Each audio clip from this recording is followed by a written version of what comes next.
Goeiemôre almal, wees gegroet in die wonderlike naam van Jesus op hierdie geseënde Dinsdagoggend en baie dankie dat ek die voorreg het om vir elkeen van julle vandag te kan bedien met 'n woord.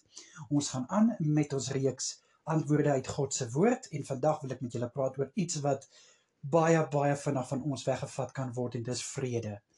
Vrede wat alle verstand te bowe gaan.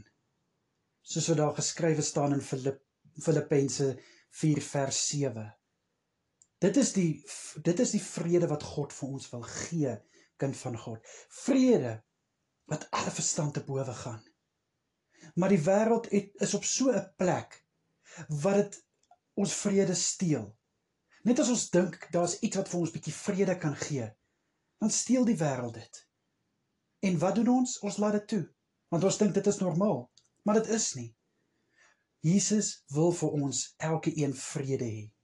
Vrede, nie soos die wêreld dit gee nie, net soos God alleen kan, in Johannes 14 vers 27.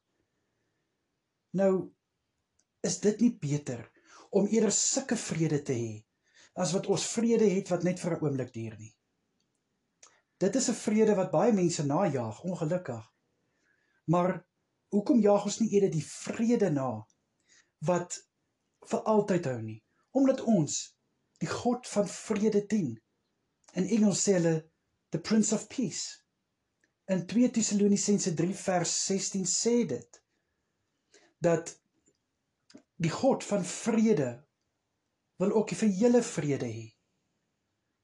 So my boetie en sissa, dink jy nie dis tyd dat ons nou ophou om toe te laat dat die wêreld ons vrede steel nie? Ophou dat hierdie onnodige situasies wat na ons kant toe kom, ons vrede steel nie? Dis tyd dat ons opstaan en sê, ek wil die vrede hê, wat die koning van konings en die Alfa en die Omega van my kan gee, want dit is 'n ewige vrede. Dis 'n vrede wat nie net vir 'n oomblik duur nie. Ons almal is geroep in een liggaam om vrede te hê. Kolossense 3 vers 15. So wys net hoe baie skrifgedeeltes daar is oor vrede, want ons dien 'n God van vrede.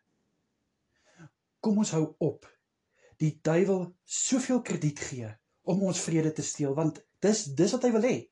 Hy haat dit as ons vrede het.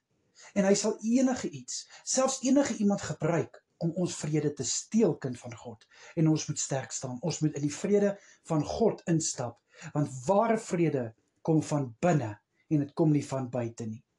So gaan ek en jy vandag saam staan en ons gaan probeer alles in ons vermoë doen om meer van hierdie vrede wat alle verstand te bowe gaan in ons te hê.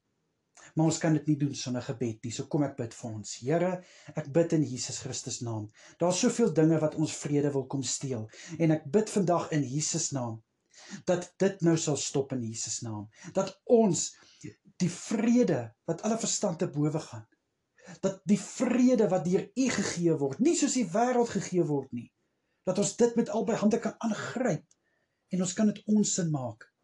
Asseblief, Here, in Jesus se kosbare naam, is dit my gebed vir elke boetie en sissa. Vader, vul hulle met vrede. Ek bid, Here, dat hulle sal soek na vrede by God, en nie vrede by die wêreld nie, in Jesus Christus naam. Amen en amen.